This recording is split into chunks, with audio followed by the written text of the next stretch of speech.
So hello, my name is Angelee. I work here at Shonnard's. I graduated from OSU with a degree in agriculture, and I find my passion is helping people get excited about growing plants, especially vegetables. So I'm really excited to get to talk to you guys about this today. It's definitely up my alley. So I would also like to point out that I've done some really cool classes that you can look up on YouTube. Container gardening is one I did last year that I was really excited about. I do a lot of container gardening myself as I rent space and I have no yard, no land. So I just have my front porch. But on my front porch, I have like 4 blueberries, 4 strawberries, 4 roses, and I'm putting in a cherry tree, a grafted cherry tree this year. So in a pot, all in pots. So when I move, I can take it with me. So today we're going to be talking about companion planting, and this is a really good option for small space gardeners, as you can maximize your production with just a little bit of area that you have. We're going to go ahead and get this going. So I've broken down into kind of 3 different areas. What is companion planting, to kind of understand and get on the same page of what we're talking about. Why would we even think about doing it? And then the fun part of how do we get into it and actually kind of implement this into our garden. So you look it up online, there's a lot of different definitions and whatnot, but for today, we're going to be talking about companion planting as planting plants near each other intentionally for more than one purpose. And so thinking about really putting plants to work for other plants.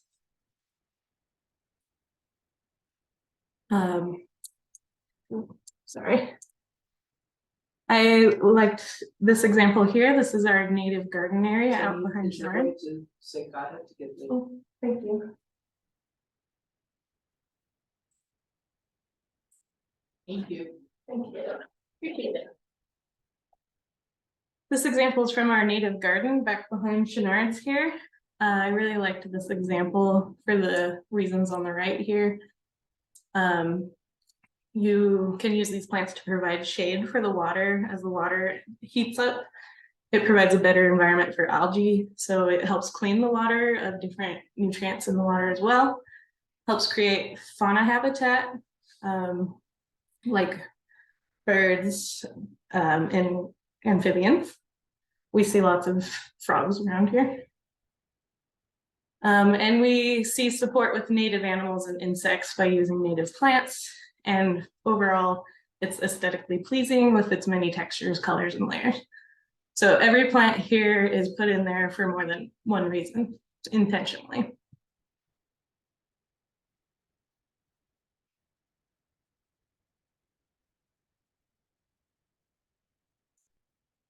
So next we're going to talk about companion planting from a historical or worldwide perspective, because this isn't a new topic. It's not a trend or a fad. It's been being done for thousands of years and will be done for thousands of years more. One of the most notable or well-known type of historical companion planting, I'd say, is the Native Americans and their Three Sisters practice. This was done in one single plot of land.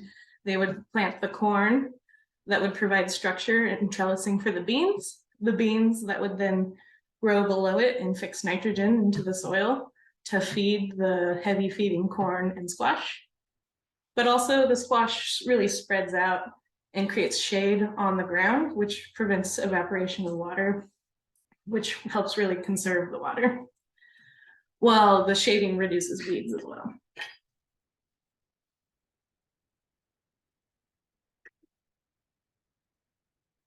In China, they would use different kinds of ferns to fix nitrogen into the water and soil, as well as create the shade to compete with the weeds. And also in Africa and large parts of the world, which I find really cool, they will grow firewood as well as food crops and livestock on the same plot of land to really maximize the use they can get out of it, as they need it for subsistence and survival. both firewood and food. In a present day American context, what we will more be talking about today, there's two different types of agriculture. You know, there's the monoculture that we see with large food production. It has its place in our culture, but today with companion planting, we're going to talk more about polyculture, which is multiple plants in one farming space. Around in our area, we find lots of small farms in our local markets, which is really cool. And we're mostly made up of gardeners, which is the kind of context we'll be talking about today, a gardening context, which is really more of a hobby rather than for subsistence or survival. So here's a little bit more about monoculture. One crop, it's efficient for large scale production, humongous yields, possible soil degradation with stripping nutrients, compaction and erosion, and disrupting the soil ecology, as soil is alive and we really want to maintain its health and ecology within it. Even these monocultures will use companion planting practices. For example, in their fallow years, they'll use different mixtures of cover crops to break up the compaction and put nutrients into the soil, and as well as organic material. Polyculture, multiple plants or crops in one area. Again, what we will be focusing on today. Small farms will use these for functional uses, things like wind blocks, weed management in between your orchard trees, implementing practices for soil health, pollinator encouragement, as we know, is extremely important, especially in orchards, and as well as creating an ease of, or they really need an ease of harvest, so things will still be kind of spaced out. Whereas our at-home gardeners, we really kind of often want to pack things in as tight as we can, and we will sacrifice ease of harvestability to be able to get that high yield in one tiny space. We can deal with the added craziness of the small area. And us gardeners in our small areas, we're limited to our one patch of land, so soil health is extremely important. So we always want to think about that as we're planting. We're limited to our size, location, and microclimates. If your neighbor is spraying herbicides drifting to your lawn, you know, that's not something you can necessarily control, but that's something you can kind of plan for. And again, we harvest by hand, so we can deal with a little extra craziness in our plantings.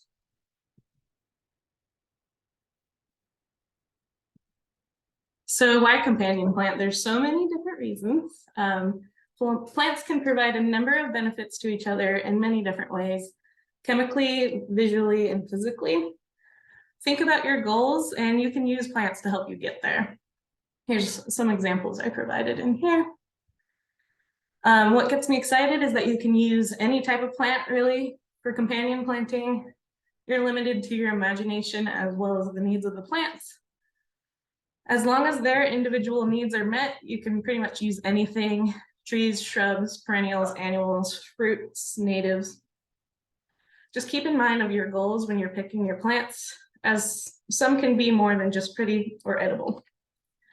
Some can fix nitrogen into the soil, some can deter or attract pests, and some can provide physical barriers for potential spray zones that you can't deal with, or you can't fix, so that you just kind of have to deal with. I included this picture, it's really pretty. You can kind of see an example of layering as well as intentional planting. I really like the thought of this purple blooming plant here being a sun-loving and casting shade for the heuchera, who is a little more of a shaded plant. Space maximization. As I said, I have a tiny area to produce plants in, so this is where I really get excited.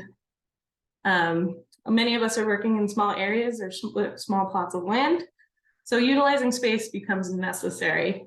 We have to think kind of in long-term thoughts, depending on what you're planting. So think about layering green space of the top growth to utilize all spaces. Some plants can grow really tall vertically, some plants can be spread out horizontally. Think about the lifespan. Is it a long-lived cherry tree? Is it a long-lived blueberry plant, or is it a shorter-lived strawberry plant? The lifespans of these plants will kind of affect where you're planting them. What is its habitat? Sprawling, climbing, mounding, or reaching? How will it look as it starts to mature? How big will it get? This layering may affect harvestability, create shade to lower plants, and possibly provide protection to those lower plants. As you can think of like the frosts we've had. If you have a nice big bushy evergreen tree with a little bit more sensitives planted below it, it'll kind of provide a little protection to the sensitive plants below it. Simultaneously, doing this layering creates extreme visual interest. Excuse me. I really like this picture. It's a vegetable garden, putting that layering to use. This one is Darren's garden, actually. This is from his own personal photo. You can see a lot of corn, the brassicaceae. You can see even a trellis here that he built to kind of maximize the space and really put as much vegetables in a small space as he can. Additionally, I like this picture because this is kind of what I'm working with, is no actual growing space, soil. It's a lot of container plants, and layering them, placing them strategically allows you to really maximize your space.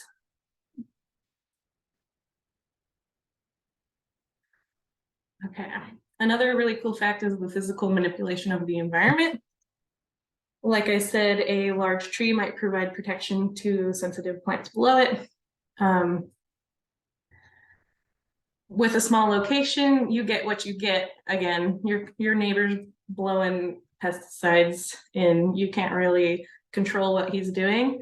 But if you know he's going to be doing that every year, you could try to put up a barrier, a plant barrier, to kind of create a buffer between him and your vegetable garden. You can create problems for breezeways if you know you've got a really strong windy area and you're trying to put a vegetable garden on the other side. You can always create a wall with shrubs or trees to kind of create a wind block to stop that breezeway. Frost pockets are really low spots in the ground, so you can strategically plant plants above it to kind of move the air to prevent frost pockets from developing in your area.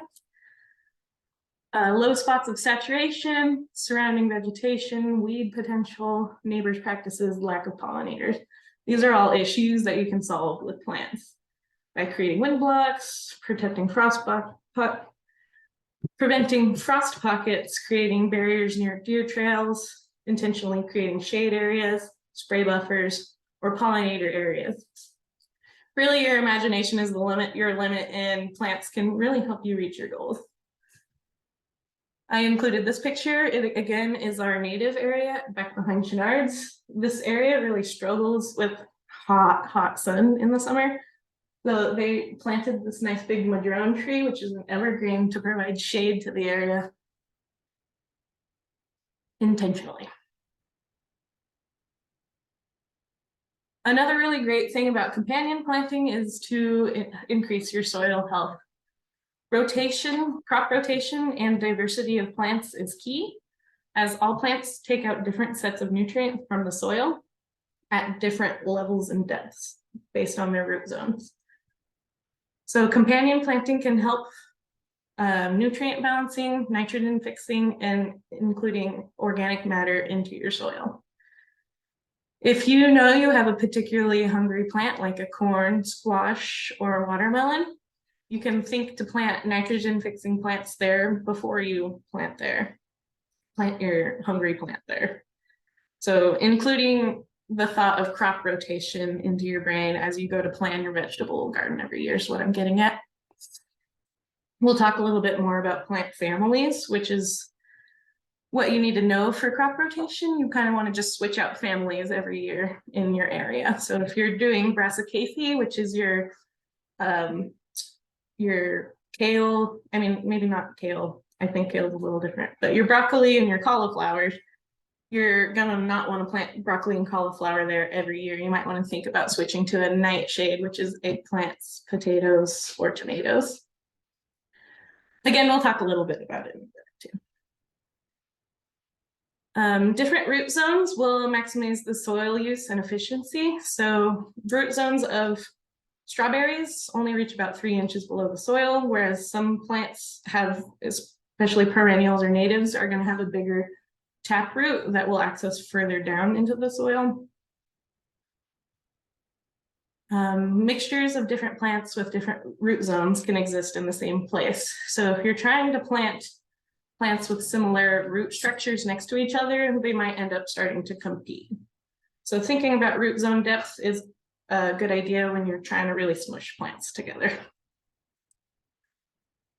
Up close picture, you can kind of see the fibrous shallow roots with the really nice deep taproot.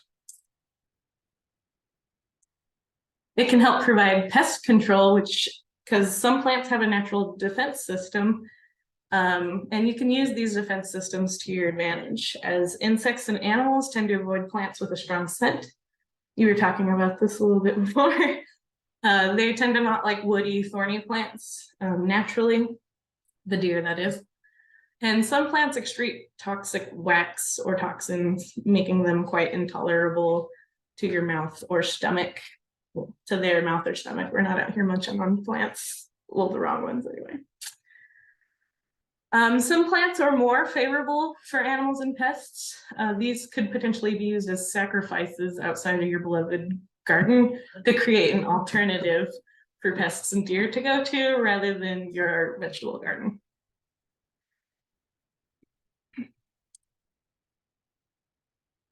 With that same train of thought, you can use plants to deter or attract deer outside of your garden. Not in your neighbor's yard. Yes, exactly. That's what I do. They send the deer to the neighbor. Look, they got roses. Right. The idea is to be the least attractive guy on the block, right? Or the most, like, not be the least. And then wildlife encouragement, again, if you plant it, they will come. Planting natives will encourage native insects and animals. Creating pollination spaces will create a bigger yield on your crops. And encouraging spaces outside of your garden will make your garden a little less appealing to animal pests. Encouraging insect areas will encourage predatory beneficial insects as well to come and feed on your pests. I know at one of the wineries I went to, they planted roses at the end of every set of grapes because it would attract any aphids. Yeah. And the birds would come in and eat the aphids. And since they're there, they'll check out all the grapes. This is an organic winery. Right. And on that, they look kind of pretty too. And also, as the open kinds of roads, it would attract bees. Yeah. Yeah, that's a great idea. Again, that's kind of the idea of having that sacrifice, you know.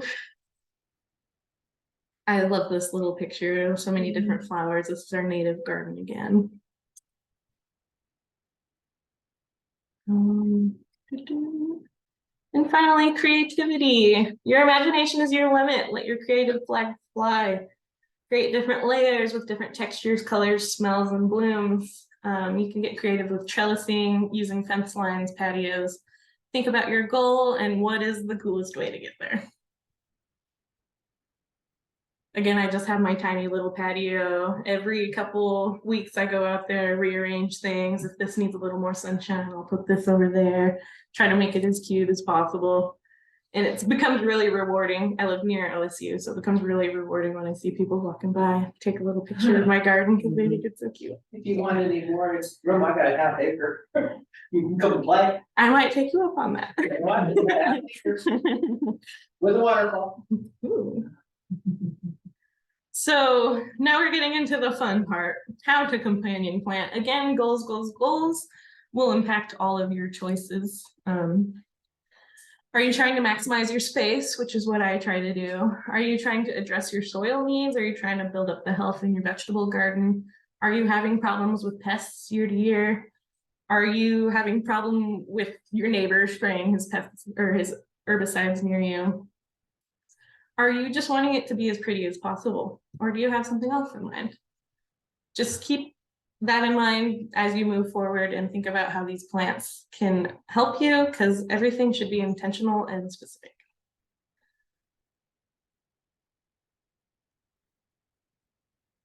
So again, think about the lifespan and size variances of this. Really, to be able to smash plants in together, this is how you're going to do it.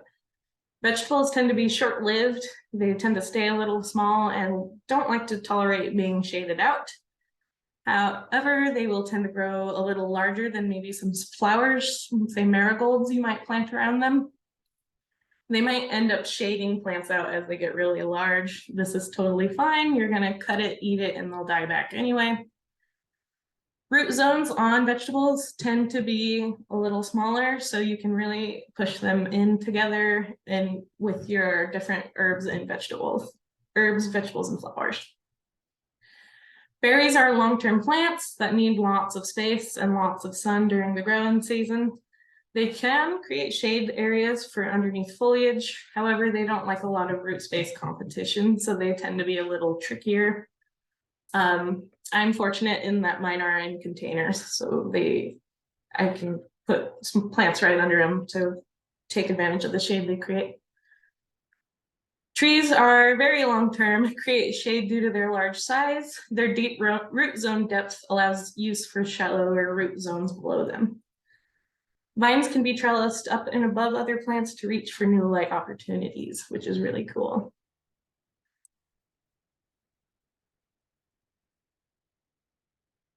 Again, this is another picture of Darren's garden that I really appreciate. You can see the diversity in here, the layering, the use of the trellis along the fence line, and how the squash just kind of covered over the ground, while the trellising, the sunflowers reach and use that vertical light. So again, as long as you can meet their needs, they should be fine. Lots of vegetables, berries, and herbs love full sun, are really hungry. They like well-draining soils, but they also like to be moist. So they're gonna need pretty frequent waterings. Some gooseberries, currants, and some vegetables like lettuces, mints, potatoes, radishes will be slightly more tolerable to shade areas. So those are ones you can kind of put in shadier regions. Many ornamental, like flowers or shrubs, will love either shade or sun, so you can kind of mix and match.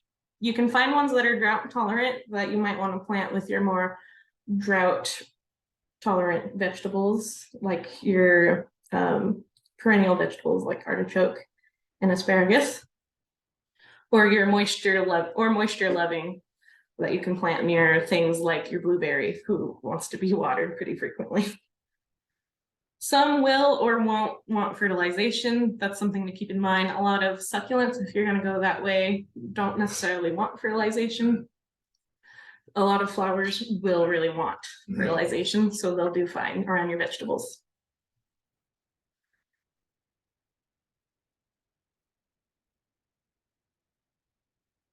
So the impacts, these are a little more exciting. A lot of the,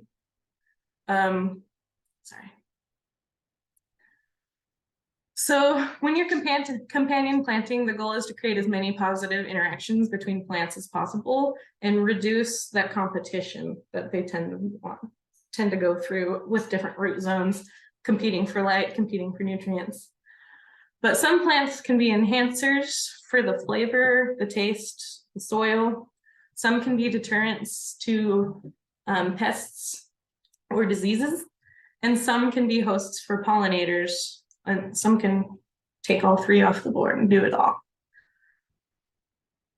So some really great vegetable pairs. I know this is a lot. We're going to talk a little bit more about it, but before we do, I want to talk about why vegetable families matter and why you want to think about them as you're planting. So there's several different vegetable families, and this is the thought process you want to go through as you're planning your crop rotation. You want to categorize which vegetable you want to plant, which family is it going to be, and you're gonna wanna not plant in that same spot, that same family for a few years. This is gonna keep the pests and the diseases on their toes, so they don't think, hey, I know there's a tomato here in this spot every year, so I'm gonna come back next year, because I know there's gonna be a tomato there. You wanna keep things on their toes, and this will also help increase the health in your soil as different plants take up different nutrients from different root zones. So these are the main ones. Legumes are going to be your beans. They are extremely useful in the garden as they fix nitrogen into the soil. So legumes are really great to plant before hungry plants like nightshades or cucurbits, which nightshades are going to be your tomato, your potato, your eggplant. Cucurbits are going to be your melons and your cucumbers. Nightshades tend to have really bad pest issues, so they're the ones you want to think about a little bit more to make sure that you are doing this crop rotation every year.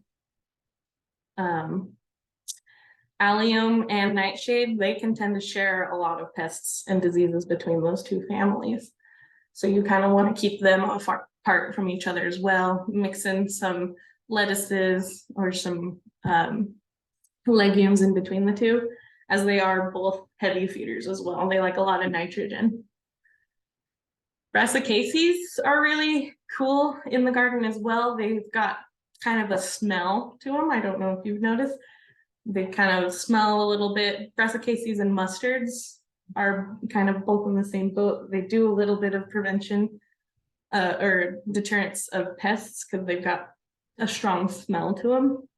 And just they're put off a natural, one of their natural defenses is that smell. So and then the Astracaceae are going to be things like your lettuces as well. This is also called the daisy family, so a lot of your flowers are going to live here as well. So you're going to think about the positives, the negatives of each family, and you're going to try to use those to your advantage in the garden. So with that in mind, we're gonna, with the thought of families and root zones and sizes in mind, we're gonna kind of talk about this list here and why you wouldn't plant them together. So asparagus works really well with carrots or tomatoes, avoiding garlic, onion, or potato. Do you have a copy of that one? Yes, yeah, Oh, I've good. got copies. I Oh, will good. get you. I was gonna try to- I just thought this might be. Yeah, don't try to write it down as fast as you can. This will be on the internet, available for looking at later, and I will send people here out with the copies. Thank you. I believe the asparagus share a lot of issues with garlic and onions and potatoes. You can kind of think that that's that nightshade allium family, garlic, onion, and potato. So you want to stay away from the nightshades when you're planting asparagus. Bush beans do really well with all sorts of different types of things. You want to avoid garlic and onion, those allium family. They tend to dampen each other's growth. For some reason, they just make each other stunted. Broccoli is an important one. That's that Brassicaceae family. You're going to want to avoid planting with mustards. As I said, it's close to the mustard family, and avoid planting with your tomatoes and your potatoes. And again, I think that's like a pest and disease sharing issue.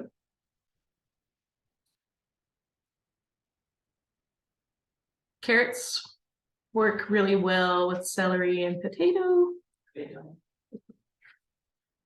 Whoops. Oh yeah, sorry, they don't. And you can kind of think, especially the potatoes, the root zone space on that.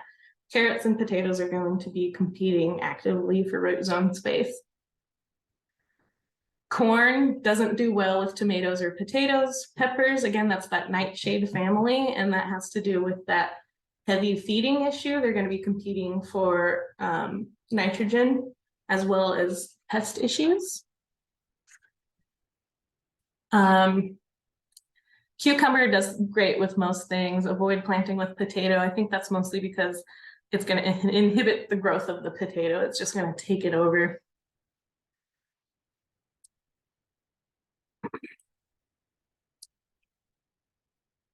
Lettuces, broccoli, cabbage, cauliflower, Brussels sprouts, kale, and celery. If you think about that, that's that Brassicaceae family. They're suggesting not to plant your lettuce with Brassicaceae, again, for sharing pest issues. Melons, again, it's a lot like the squash with the potato. Avoid the potato, it's just gonna shade it out. Onions aren't going to do well with asparagus. Again, root zone space, they really need that. Peppers are going to do well with lettuces. Beans, they really like the nitrogen fixing that the beans are going to do, and they've got the strong stalk to support kind of the growth of the bush of beans. Avoid Brassicaceae, broccoli, cabbage, kale, cauliflower, and corn, again, sharing pests and diseases.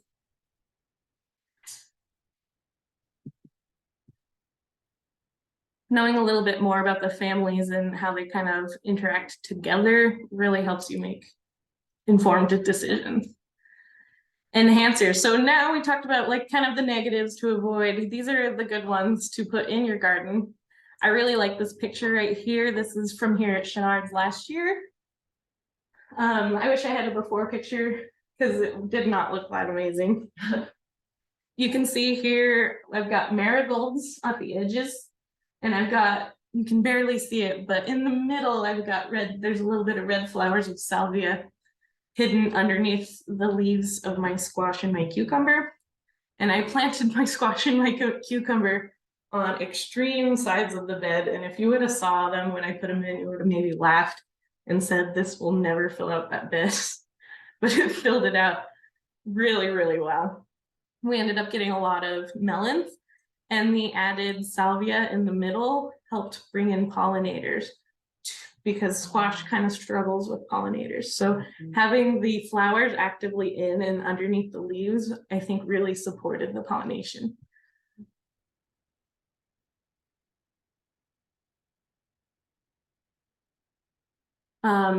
So these flowers here, flowers and herbs are said to enhance the vegetables, either by flavor or by soil enhancement. Agastache is known for enhancing the flavor of cole crops and grapes, and cole is another word for that Brassicaceae family. Basil enhances tomatoes. People have said the flavor, it kind of can seep through. Chamomile enhances herbs, cole crops, cucumbers, and melons. And again, this information will be on these handouts. Chrysanthemums are going to enhance the flavor of all crops. Geraniums known to enhance corn, pepper, beets, lettuce, and spinach. Lavender, and you know, these all being flowers are going to help promote pollination services as well. Yarrow at the bottom there, said to enhance all herbs, zinnia, and enhances all crops, as well as a really great pollinator plant.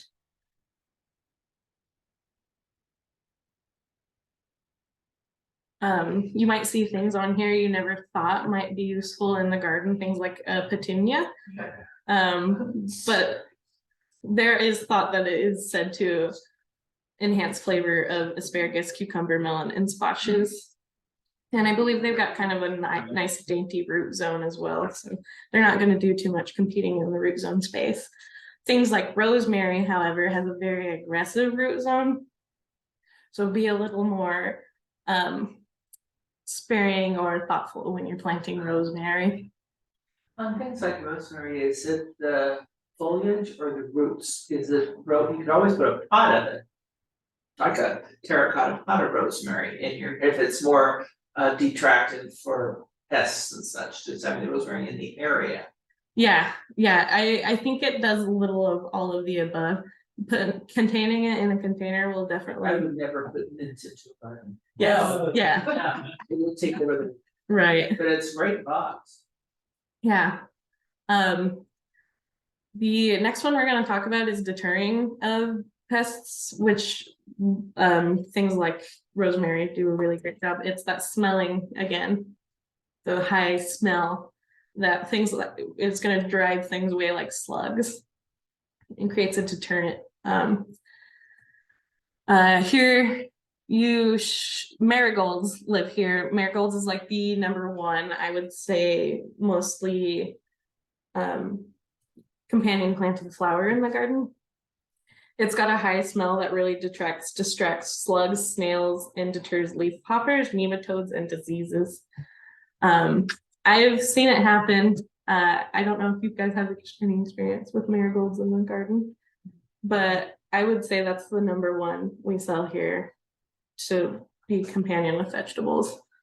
Do you have any ideas for deterrents for flea beetles? You could try nasturtium, which is one that I learned about this year. You can see there it does a wider range of different vegetables. Can I ask a question too? Yeah. I have a really bad aphid problem in the garden. I mean, I thought I got rid of them, but they just popped up again. No matter what I plant, seems to go after it always, even my rosemary. Oh wow. Yeah, aphids can be a really big problem, and we do struggle with them here quite often You too. know what I use, it's really weird, for deer. I had put broccoli under, because I planted it kind of late, so I wanted it, I put it under a row cover to keep it shaded, ended up with aphids like crazy. Took the row cover off. Yeah. I think every junco in the neighborhood in Chickadee came in, within 2 days I had no aphids. Okay, So so I have bird feeder. yeah, Now attracting. the birds will nip your lettuce, I can live with that. But they will eat so many bugs, I have a bird feeder, that one with a water feature, and you've got Yeah. natural organic pest elimination. Yeah, so that's the idea of attracting beneficial. Even though I had, boy, did I have juncos, and they, of course, then they sat there and nested in my strawberry planter, and I was watering junco babies. And then I couldn't water the junco babies, so I lost the strawberry crop.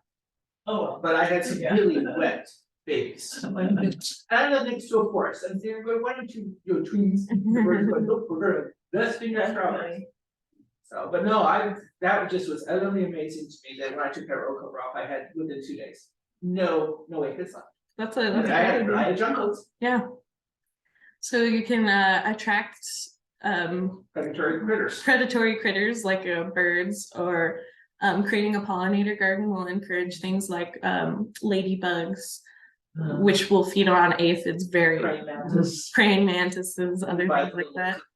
Egg cases, the praying mantis. Yeah, that's an option. Another option would maybe be to put in a sacrifice. Like you said, the grape vineyard use roses at the end of their lines to say, hey, go eat our roses and stay off of our grapes. And as well as physical disturbance, going out there in the evening and just blasting them with your hose right off of the plants, compare hand in hand with a chemical application potentially on things that aren't flowering or Very lately. yeah. So I would suggest, if it's such a serious issue, using multiple avenues to get rid of them. Because oftentimes one answer is not going to be good enough. Unfortunately. You could, I know aphids are extremely attracted to flowers too, so you could stay away from a little more or more smelly plants instead of more attractive flowering plants.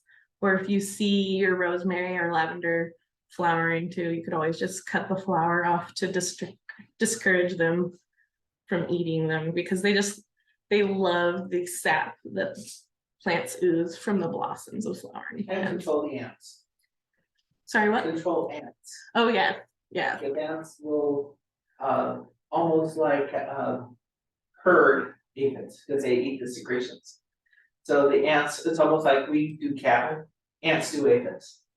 So if you can control the ants, you might help your aphid problem, and vice versa. Yeah, There was one on here I thought that said ants on it too, which I thought was interesting. Maybe I didn't include that one.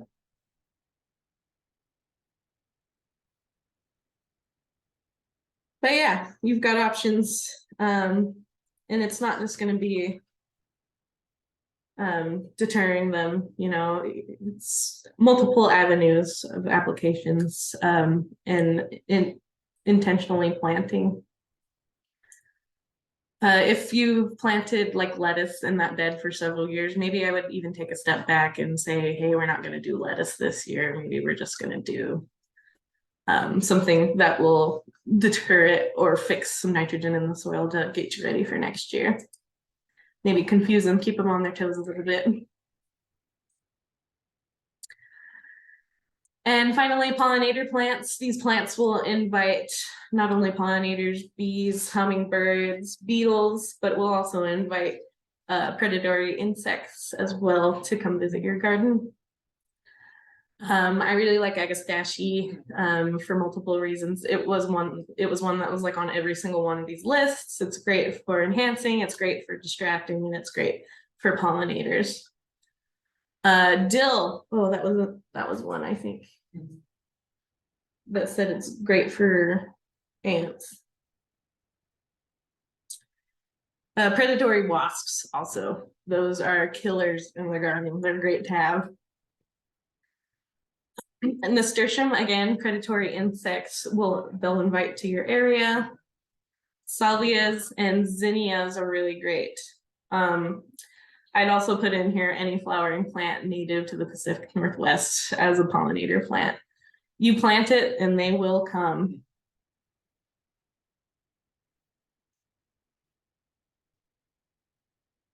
All right, and I wanted to leave you guys with this last little slide here of resources to visit or use in the future. We've got a really great website for all sorts of things, from blogs to purchasing. Give us a call. You see any issue, we'd love to talk it out. We really get a kick out of these kinds of things. And additionally, our YouTube page, there's some things that I couldn't get into here that I would really like to get into further if I could. Things like container gardening. I get really passionate about, like I said, I have a container garden and I've got a class where I went deep into it. So if you would like to know a little bit more about that, please don't hesitate to visit that. There's more on our YouTube page than just that. These are just kind of some ideas that I thought were relevant to what we were talking about today. I just did a small fruits class too. Oh, I have one more question. Absolutely. My house is kind of an interesting situation. I have a very small yard and there's actually some quite large rooms in the house. Is that actually possible to companion plant with house plants? Yeah, you can companion plant with house plants. Again, you just kind of have to think about their needs for nutrients, water, and sunlight. Is there anything special I have to do with epiphytes? Like, can I plant them onto another plant if I'm a companion plant? Because I have a couple orchids. That is how the need of the plant that you're going to try to attach it to. I don't even know. I know it's epiphyte. That's all I know. Okay, we can talk a little bit more about it. We've got a really sweet houseplant section out there. And we've got some people on staff today that are a little more well-knowledged in orchids than I am. So I would not hesitate to go around in there and continue the conversation about orchids. Did anyone have any questions? So I was wondering if you had any other favorites. So it sounds like the Agastache was like a cool thing. Like, yeah. Can you grow that from seeds or? You might be able Or to. is it a perennial? I picked mine up here in gallon sized. Okay. And nasturtiums, I know I've seen those seeds. Nasturtiums, they're edible too. Darren liked to use borage. He likes to recommend borage in his area. Pollinator. Yeah. And my other coworker just told me. Lavender is big, believe me. Lavender, you get every bee in the area. I've got huge lavender plants in the front yard that were there when I bought the house. I just, if I use one of those oscillating sprinklers, I watch the bees go up. You can hear them outside. I think one of my coworkers suggested chives and cauliflower or cabbage, chives and cabbage together, that they really increase the flavor of each other as well as distracted pests from each other. I found that out one, but I haven't been able to get it flowers. Is there like, do they have to be a specific age flower? I don't think so. They just need lots and lots of sunshine, and they are a little finicky with watering. So if they're in a container, they can be a little, They wanna be dry. they want to be dry. And So they don't want a lot of food. yeah, Ignore exactly. Yeah. Yeah, I've planted it a couple of times and majority with one. I'm just pretty much leaving it alone. Yeah. I think they thrive on neglect. them. You share them once a year and they're out. Yes. That totally ignore. Yeah, I had one in a pot that I was babying and I could not figure out why it was being unhappy. And then I said, you know what? I'm tired of looking at you. And then it was like, good. I don't like it. It's like, I don't like you either. Yeah, exactly. I'm wondering.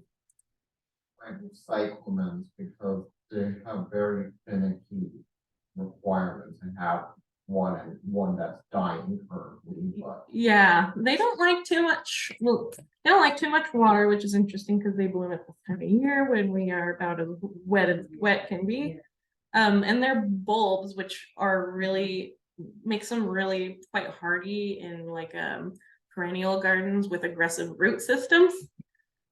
For summer dormant, which helps. Yeah, so I've got just a couple questions about care for them. It's okay to pick out dying leaves because. Yeah. Because like if they're yelling and it gets a little weird, it's okay to do that. yeah, I would say that the place for cyclamen in the garden is to just create some happiness and flowers at this time of year, you know, at all other times of I year. just have it like cyclamen version from indoors. Oh, okay. Is it sustainable to keep them indoors? Sorry, what? Is it sustainable to keep cyclamens indoors? Yeah. It seems to be doing well after. Besides, I actually have something called a Cuban oregano. I could probably companion plant that with or something. Yeah, I've got a coworker that keeps her Cuban oregano inside, and it's gorgeous all year round. And it smells pretty good. Yes, it does. So thank you all for coming today. I really appreciate you all for showing up. It was a really great turnout today. Yeah. And if you have any more questions or would like to talk about anything further, please come around. I'm here today, Taryn's here today, and we would love to answer any questions or start a conversation. I love talking about gardens. So. Bye. Oh, yes, handout. Please take them. I had a lot of aphids, so I brought in the root beer. I got the last time I've seen the aphid in the other. That's brilliant.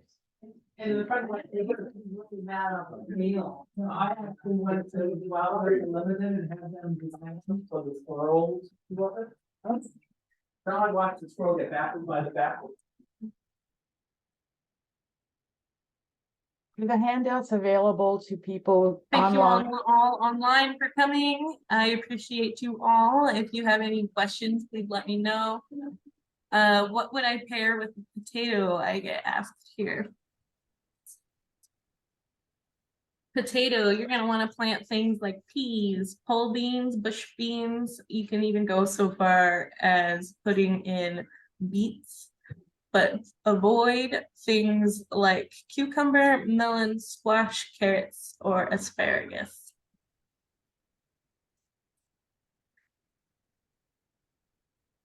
Will I email the companion planting class list? Yes, I can do that. Available handouts available online. They should be maybe on our website and our handout area. I can double check that real quick just to be sure. If not, also you can always plug in your direct message me your email here and I can just forward that to you too.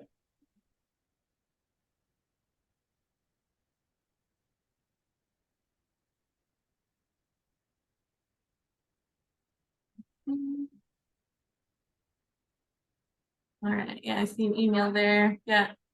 No problem if you want to leave your emails.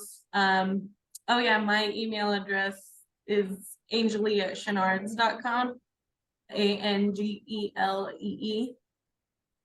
Um.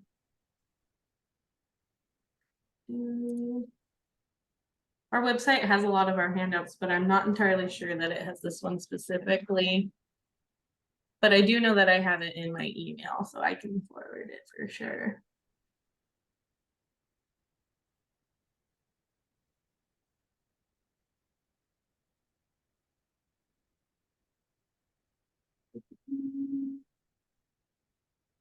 Yes, Angelee@shonnards.com. Yes, that is it.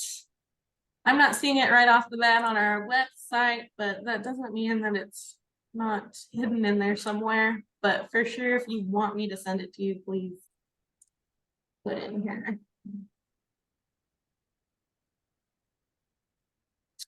Yeah, I'm not seeing it on our website, so I might just have to email it to you guys.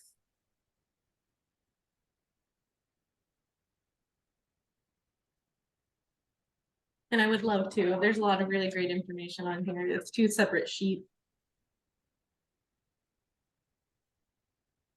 Really want to grow a cherry tree. Do I have any tips? So I do small space gardening, and I don't have any land that I can plant my trees, so I can only put 1 tree, and cherry trees need pollinators. So I went with a grafted cherry tree that has about 4 or 5 different varieties on that 1 tree. So number 1 tip for that is to make sure you have your pollinator. Otherwise, you're not going to be getting any cherries. You're just going to be babysitting the tree.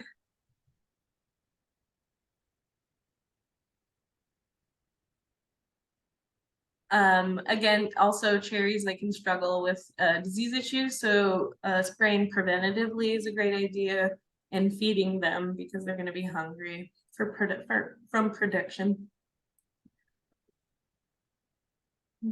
Those would be my best tips. And then also, my issue with it being in a pot is it's going to be a thirsty plant in the dead of summer. So making sure that it doesn't dry out is going to be number 1 in a pot, because it can't utilize its main tap root to reach down into the soil to find water lower in the water table.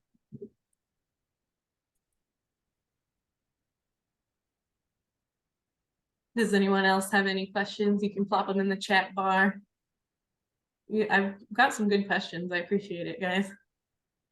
I'm also seeing several different emails here. It's great. I will make sure to email those over once I'm done here. And I'm not seeing any more messages popping up, so I'll give it another couple seconds, but thanks again for all participating today. I really appreciate it. I hope you learned a thing or two and that I had the right amount of information. It's kind of a hard line to walk to get between getting too much and too little in these beginner classes. So if you have any further questions, don't hesitate to give me an email. I would love to talk more about things, or even if you just wanted to share a picture of your garden, I'd love to see it too. I can maybe send one back. Want to companion plant for soil nutrient minus, although I want to plant eggplant. Do you know any companions for this? So eggplant companion planting would suggest peas and beans. And the great thing about peas and beans is they're nitrogen fixing in the soil, so they're great plants. Eggplants are extremely hungry for nitrogen. It also suggests melons, cucumbers, and lettuce. Additionally, it would suggest avoiding broccoli, cabbage, cauliflower, Brussels sprouts, so those brassicas. So stay away from brassicas with your eggplant, and stay away from other nightshades as well.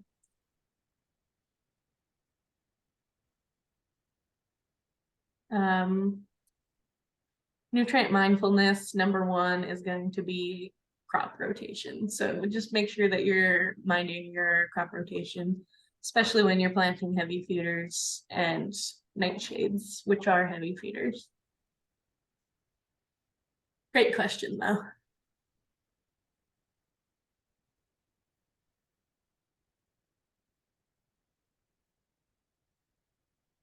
We have any more questions? Appreciate y'all. Thank you.